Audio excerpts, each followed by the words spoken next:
வணக்கம் ஃப்ரெண்ட்ஸ், நான் உங்கள் எடிசன் ஐயாசாமி. ஒரு ஜாதகருக்கு இழப்பு, தனிமை, மருத்துவமனையில் சேரும் அமைப்பு, சிறைவாசம், ரகசிய எதிரிகள் உருவாகும் தன்மை ஆகியவற்றை குறிக்கக்கூடிய 12ஆம் பாவம். இந்த பாவகம் அசுபரகங்களால் பாதிக்கப்பட்டாலோ அல்லது பலவீனம் அடைந்தாலோ கெடுபலங்கள் நிறைய கொடுக்கும்.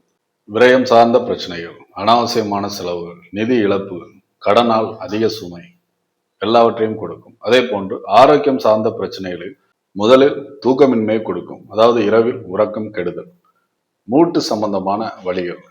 12ஆம் பாவம் கால்களை குறிக்கும் பாவம் ஆதலால் மூட்டு மற்றும் முதுகு தண்டுவட வலி, மூல நோய் சம்பந்தமான பிரச்சனைகள், கண் மற்றும் கால் தொடர்பான நோய்கள் அனைத்தையும் கொடுக்கும்.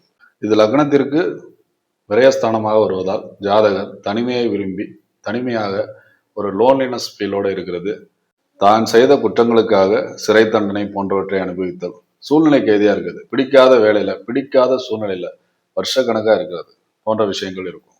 அதே போன்று மறைமுக எதிரிகளால் ஏற்படக்கூடிய தொல்லை, அவங்க நேருக்கு நேராக ஈடுபட்டு உங்களுக்கு பாதகத்தை விளைவிக்காட்டாலும் மறைமுகமா இருந்து ஆட்களை தூண்டி விட்டு உங்களுக்கு நிறைய தொல்லைகள் கொடுப்பாங்க.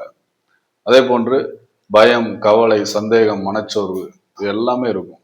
மனசுல ரொம்ப ரகசியமா துன்பங்கள் இருக்கும், வெளியிட்ட யாருக்கிட்டையுமே பகிர்ந்துக்க மாட்டாங்க.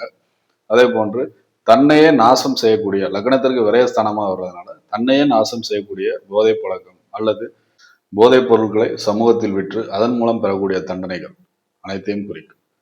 இது வெளிநாட்டு பயணங்களையும் குறிக்கும். வெளிநாடு சென்றாலும் அங்கே தொழில் அல்லது வாழ்க்கையில் சிரமங்கள், அங்கே ஏதாவது குற்றச் செயல்களில் ஈடுபட்டு அங்கிருந்து தப்பித்து வருவது அல்லது அங்கே சிறைவாசம் அனுபவிப்பது போன்ற நிகழ்வுகள் எல்லாமே நடக்கும். இவை எல்லாவற்றிலும் விதிவிலக்காக லக்னத்திற்கு சுப கிரகங்களின் ஒளி கிடைத்தாலோ அல்லது லக்னாதிபதி பலமடைந்து நல்ல வர்க்கங்களில் வர்க்க மேன்மையோடு இருந்து சுப கிரகங்களின் இணைவோ நல்ல தசாபுக்தி யோகங்களோ நடைபெற்றாலோ ஜாதகர் மேற்கூறிய 12ஆம் இட கெடு பலங்களிலிருந்து தப்பித்துக் கொள்ளலாம். நன்றி.